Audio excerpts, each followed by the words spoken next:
Now, the three accused Lebanese in the case of alleged terrorism have opened their defense at the Federal High Court in Abuja, with the third accused person, Mr. Talal Ahmad Roda, as the first witness. Mr. Roda told the court under cross-examination that he had Hezbollah training under the guidance of the civil defense in Lebanon during the occupation of the south of Lebanon by Israel in 1994. He also admitted seeing an AK-47 machine gun at number 3 Gaya Road, Kano State, and that the firearms belonged to one Mr. Abdul Hassan Tahir, owner of the property, who told him that they were licensed weapons. It's the fourth day of trial of three Lebanese businessmen standing trial for terrorism charges. The accused persons opened their defense, with the third accused person, Mr. Talal Ahmad Roda, testifying as the first defense witness. Under cross-examination, Mr. Roda admitted knowledge of machine guns belonging to his landlord, one Mr. Al Hassan Tahir, but then Mr. Tahir told him that the weapons were licensed. He also corroborated his story to the Department of State Services that Mr. Tahir told him of plans to assassinate the ambassador of Saudi Arabia and bomb the embassy, but he claims he did not believe the story. A defense his counsel says shows he had no knowledge of the weapons before the court or any terrorist intentions. He was aware, he saw some weapons, and he said the owners told him they had licenses for them. And if you believe that somebody had license, what alarm are you going to be raising? And it's very important that what was discovered is not what he saw.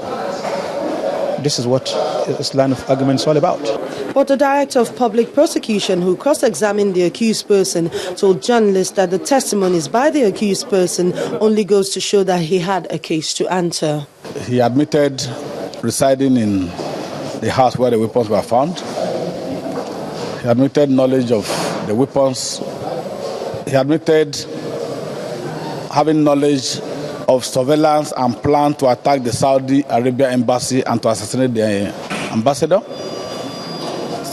So, we're making progress.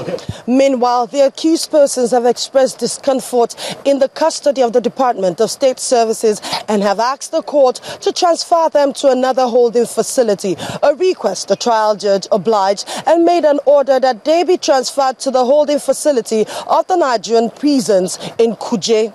Trial has been adjourned to the 5th and 6th of August for the accused persons to conclude their defense. Amaka Okafor, Channels Television News. Well, to another court, a former presidential candidate of the Hope Democratic Party, Ambrose Owuru, was today arraigned before the Federal High Court, Port Harcourt, by the Economic and Financial Crimes Commission, the EFCC, on a 5-count charge bordering on forgery and obtaining money by false pretense. Ms. Owuru allegedly obtained the sum of 66 million naira from one Ikechukwu Eze through a phony land deal. The complainant alleged that in March 2011, he paid the sum of 60 million naira through a bank to Barrister Owuru for a property located at Nzimiro Street in the Rivers State capital. It was, however, discovered that a portion of the land had been sold to another person. The accused allegedly asked for another 6 million naira to settle the other buyer, a request which Mr. Eze allegedly obliged, but later discovered that the certificate of occupancy was forged. Ms. Owuru pleaded not guilty to all the charges. The court ordered that the accused person be remanded in the EFCC custody and adjourned the case till August the 13th for hearing on the bail application and commencement of trial. Anambra State government has demolished the upper-class hotel at number 28 Old Market Road, Onitsha, where the 2 fresh human heads were discovered by the police. The hotel is owned by one Mr. Bonaventure Mokwe from Umuchu, a community in Agwata local government area of the state. According to the police, the tip-off came after 2 adult heads of a man and a woman were found, in addition to an AK-47 rifle.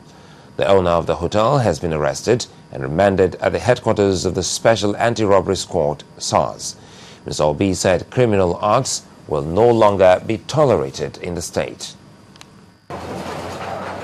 A bulldozer attacks this building in a residential area of Onitsha with a vengeance. The signboard identifies it with a rather posh name, Upper Class Hotel. The demolition is watched by a curious crowd, among who is the not-so-curious State Governor Peter Obi. The crumbling Upper Class Hotel is associated with the lowest class of criminality. 2 human skulls were found in this building, and fresh human skulls. And the owner of the hotel and other persons working with him were arrested with 2 AK-47. And we have no alternative than to confiscate these assets as government property. As the metal machine continues to methodically dismantle the concrete building, which by default has become government property, the spectators break out in wild cheering. Whoever should have helped to build this type of hotel have a good life to live, that he doesn't need to be in that type of business. And if he's choosing this type of business, one should choosing that this belongs to government. And other assets belonging to him, we are going to confiscate. It has long been Governor Obi's policy that buildings owned by criminals or associated with them are forfeited to government and often taken down. It's an obvious expression of approval as the crowd sings the governor's praises. One more criminal haven down. One more sleepless night saved.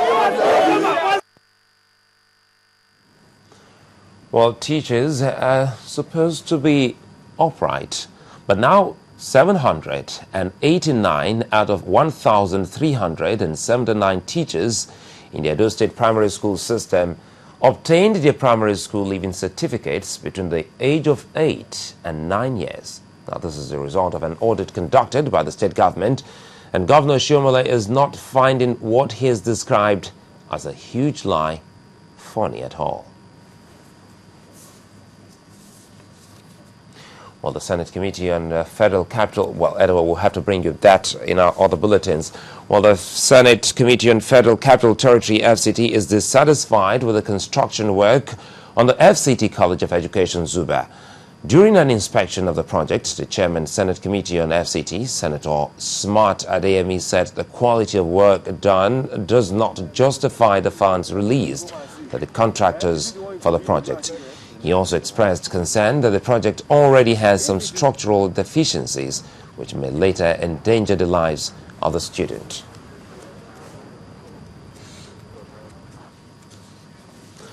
Now, the low rate of exclusive breastfeeding, especially in Nigeria's northwest, is raising concerns among health professionals.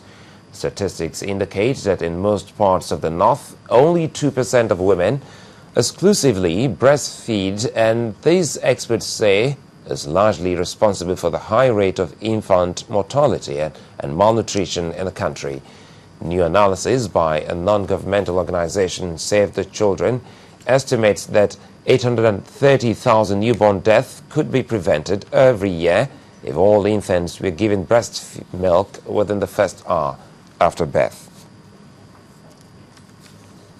If most new mothers would breastfeed their babies for the first 6 months of life, it would save nearly 160,000 lives and billions of naira each year spent on formula, according to experts.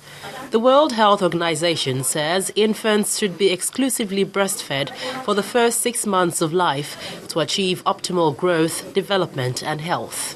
When the baby is exclusively breastfed, it simply means that the baby's small stomach is being fed with the appropriate diet that the baby needs in order to be able to cope. However, experts here reveal that only 2% of women exclusively breastfeed in the northwest part of the country and 16% in the southwest. They urged governments in developing countries to overcome harmful practices and breastfeeding taboos by funding projects that promotes breastfeeding at the community and national levels.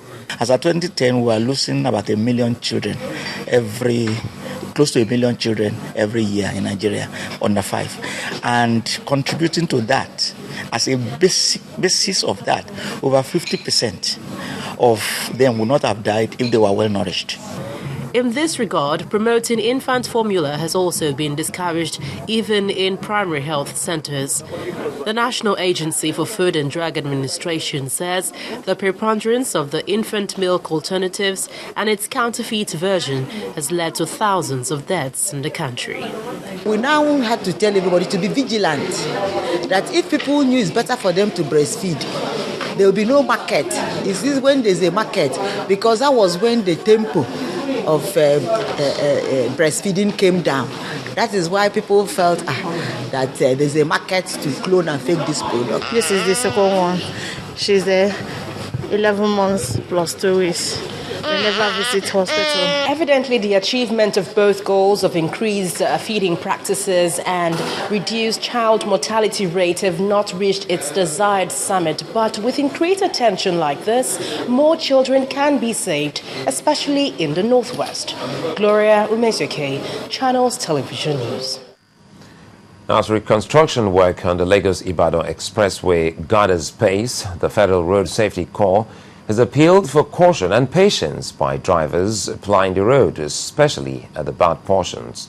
Although the FRSC says it has deployed its personnel from Mowe and Shagamu unit commands for intensive traffic control and monitoring along this route, the agency asked motorists to drive with caution in order to ensure seamless flow of traffic.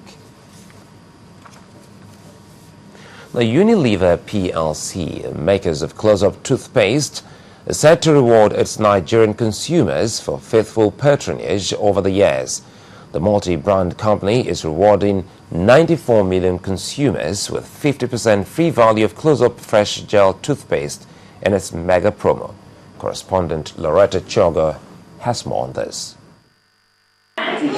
For 30 solid years, Unilever's most purchased Close-Up toothpaste has undoubtedly assumed a citizen brand status. Its acceptance and recognition for caring for the dental needs of its consumers is not going unnoticed. 3 other key distributors in the house. The company is giving back to Nigerians for staying close to its Close-Up toothpaste. Last year we started a campaign called Close-Up Loves Nigeria. So that is the way we are communicating that oneness with the people of Nigeria.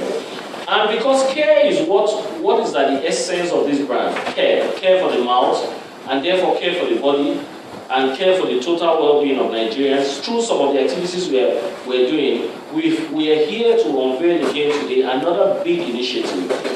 A big initiative to practically demonstrate our commitment and care for our consumers. Displaying what consumers would experience at every purchase of different variants of Close-Up, the brand manager, Adeola Dexter, explained that the 2 billion naira promotion splash would last as far as the end of the year. For us, it's a drive for a reward. Over the years, when consumers, constantly prefer and choose you run certain promotions to be able to get them excited, which is why we're giving enormously. When you buy a family-sized toothpaste, 160 grams, inside instantly you get 30 grams. The question and answer session during the press conference threw up the issue of night brushing. This was, however, encouraged. We also need your help because, again, you are such a big partner in this whole thing. As you write, also help us drive the message. That is the only way that you can stay free of diseases that are associated with poor oral hygiene. If you don't brush day and night, then you are not free. For the cleanest, whitest and freshest breath, the Close-Up promo tubes are retaining same content quality to remain closer to the people. Close-Up, 3 times fresher breath. Loretta Chogo, Channels Television News.